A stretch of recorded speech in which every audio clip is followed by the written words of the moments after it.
بسم اللہ الرحمن الرحیم۔ السلام علیکم۔ کیا آپ یقین کریں گے کہ ایک معصوم بچہ اپنوں کے ہاتھوں کنویں میں پھینک دیا جائے اور وہی بچہ ایک دن سلطنت کا فیصلہ کرے؟ جی ہاں، ہم بات کر رہے ہیں حضرت یوسف علیہ السلام کی۔ شاہ مصر کے خواب کی تعبیر بتانے پر آپ علیہ السلام کی رہائی۔ جب بادشاہ کی ساقی نے حضرت یوسف علیہ السلام سے بادشاہ کے خواب کی تعبیر پوچھی اور آپ علیہ السلام نے اس کی تعبیر بتائی تو وہ فوراً بادشاہ کے پاس پہنچا اور حضرت یوسف علیہ السلام کی بتائی ہوئی تعبیر اس کے سامنے پیش کی۔ خواب کی تعبیر معلوم ہونے پر بادشاہ بڑا خوش ہوا اور حضرت یوسف علیہ السلام کو اپنے خاص وزراء میں شامل کرنے کے لیے اپنے پاس لانے کا حکم دیا۔ جب بادشاہ کا قاصد آپ علیہ السلام کے پاس حاضر ہوا تو آپ علیہ السلام نے اس وقت تک قید خانے سے باہر نکلنے سے انکار کر دیا جب تک آپ علیہ السلام کی مکمل بے گناہی کا اظہار نہ ہو جائے۔ آپ علیہ السلام نے قاصد سے کہا کہ بادشاہ کو میرا پیغام پہنچا دو کہ جن عورتوں نے مکر و فریب کرتے ہوئے اپنے ہاتھ کاٹ لیے تھے ان سے پوچھے کہ اصل حقیقت کیا تھی۔ بادشاہ نے ان عورتوں سے دریافت کیا تو انہوں نے اصل حقیقت کا اعتراف کرتے ہوئے کہا کہ یوسف علیہ السلام پاک دامن ہیں، ان میں کوئی برائی نہیں۔ اور عزیز مصر کی بیوی نے بھی جب دیکھا کہ حقیقت واضح ہو گئی تو اس نے بھی اقرار کیا کہ میں نے ہی اسے ورغلانے کی کوشش کی تھی، وہ یقیناً بے گناہ ہیں۔ جب آپ علیہ السلام کی بے گناہی ثابت ہو گئی تو آپ علیہ السلام نے عرض کیا کہ میں اپنے نفس کی پاکیزگی بیان نہیں کرتا، بے شک نفس سے تو گناہ کے کام ہونا ممکن ہے مگر یہ کہ جس پر اللہ تعالیٰ اپنی خاص رحمت نازل فرمائے۔ فرمان الہی ہے۔ ترجمہ۔ اور بادشاہ نے کہا یوسف علیہ السلام کو میرے پاس لاؤ۔ جب قاصد یوسف علیہ السلام کے پاس پہنچا تو انہوں نے کہا اپنے بادشاہ کے پاس واپس جاؤ اور ان سے پوچھو کہ عورتوں کا اصلی واقعہ کیا ہے جنہوں نے اپنے ہاتھ کاٹ لیے تھے، بے شک میرا رب ان کے مکر کو خوب جانتا ہے۔ اس پر بادشاہ نے پوچھا اے عورتوں، اس وقت کا صحیح واقعہ کیا ہے جب تم مکر کر کے یوسف علیہ السلام کے نفس کو بہکانا چاہتی تھی؟ انہوں نے یک زبان ہو کر کہا اللہ کی پناہ، ہم نے یوسف علیہ السلام میں کوئی برائی نہیں پائی۔ اس وقت عزیز مصر کی بیوی بھی پکار اٹھی کہ اب تو سچی بات واضح ہو گئی ہے، میں نے ہی اس کے نفس کو ورغلایا تھا اور یقیناً وہ بالکل سچا ہے۔ یوسف علیہ السلام نے کہا اس سے میری عرض یہ تھی کہ وہ بادشاہ جان لے کہ میں نے پیٹھ پیچھے اس کی خیانت نہیں کی تھی اور بے شک اللہ تعالیٰ خیانت کرنے والوں کا مکر چلنے نہیں دیتا۔ یوسف علیہ السلام نے کہا میں اپنے نفس کی پاکیزگی بیان نہیں کرتا، بے شک نفس تو برائی پر ابھارنے والا ہے مگر جس پر میرا پروردگار رحم فرمائے، یقیناً میرا رب خوب بخشنے والا نہایت رحم کرنے والا ہے۔ حضرت یوسف علیہ السلام کا حکومت کے اعلیٰ منصب پر فائز ہونا۔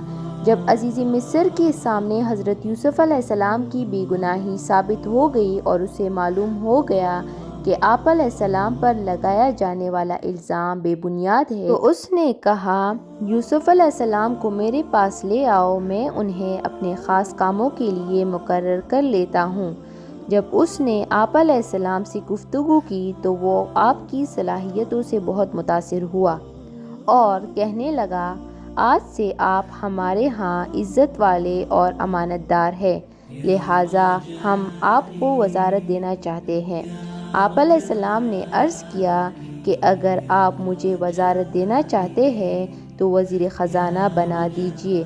لہٰذا اس طرح آپ علیہ السلام کو مصر میں وزارت کے عہدے پر فائز کر دیا گیا اور اللہ تعالیٰ کا وہ وعدہ پورا ہوا کہ ہم آپ کو زمین میں اعلیٰ مقام پر فائز فرمائیں گے۔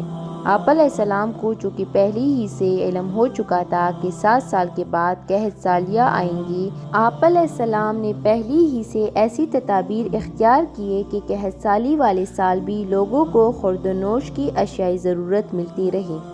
فرمان الہی ہے ترجمہ: اور بادشاہ نے قاصد سے کہا، اے یوسف علیہ السلام کو میرے پاس لے آؤ، میں اسے اپنے خاص کاموں کے لیے مقرر کر لوں گا۔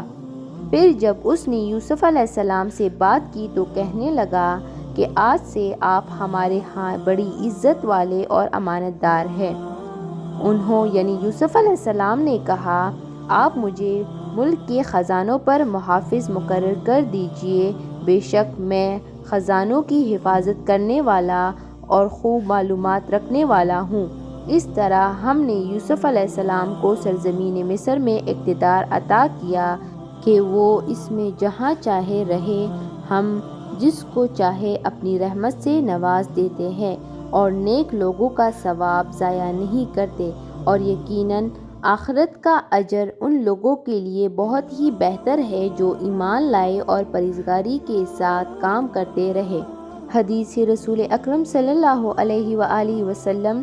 رسول اکرم صلی اللہ علیہ وآلہ وسلم نے حضرت ابو ذر کو عہدے کا سوال کرنے سے بچنے کی ترغیب دلاتے ہوئے فرمایا، اے ابو ذر، امارت حکومتی عہدہ ایک امانت ہے اور تم کمزور ہو، لہٰذا عہدہ مانگ کر نہ لینا، بے شک قیامت کے دن ان لوگوں کے لیے رسوائی اور ندامت ہوگی جنہوں نے عہدے کا حق ادا نہ کیا سوائے اس شخص کے جس نے اہلیت کی بنا پر اسے حاصل کیا پھر اس کی حقوق پوری طرح ادا کیے۔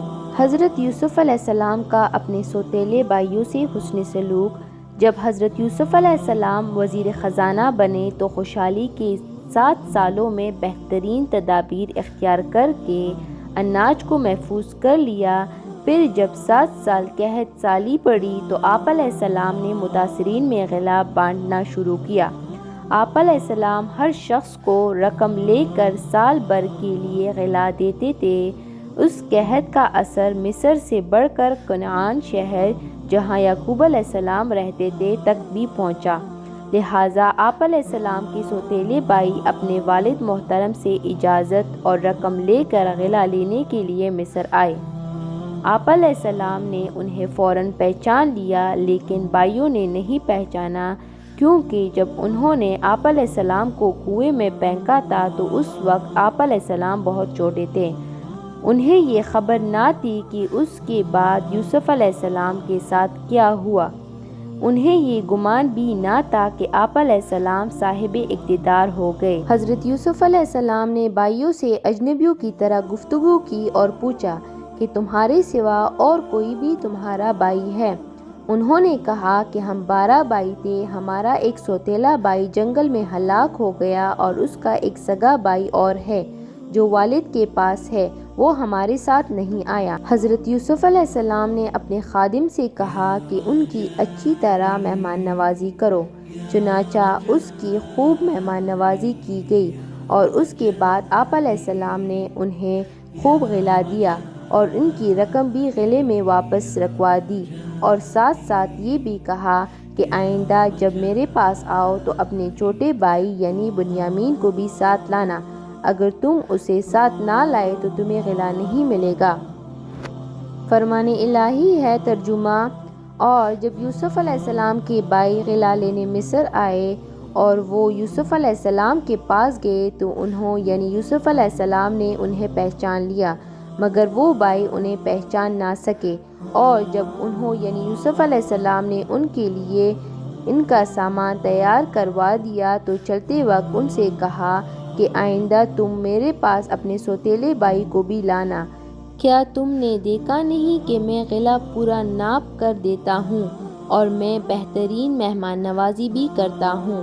بس اگر تم اسے یعنی اپنے سوتیلے بھائی کو میرے پاس نہ لائے تو پھر میرے پاس تمہارے لیے کوئی غلہ نہیں اور نہ ہی میرے پاس آنا۔ انہوں یعنی بھائی نے کہا، ہم والد صاحب کو اس پر آمادہ کریں گے اور اسے یعنی اپنے سوتیلے بھائی کو لانے کی پوری کوشش کریں گے۔ یوسف علیہ السلام نے اپنے خادموں سے کہا، ان کی جمع پونجی جو رقم انہوں نے غلے کی عوض دی ہے چپکے سے انہی کے سامان میں رکھ دو، تاکہ جب وہ لوٹ کر اپنے اہل و عیال میں جائے تو اسے پونجی کو پہچان لے، شاید وہ اس طرح دوبارہ لوٹ کر آئیں گے۔ اگر ویڈیو پسند آئی ہو تو لائک کریں، شیئر کریں اور چینل کو سبسکرائب کریں۔ جزاک اللہ۔ اللہ حافظ۔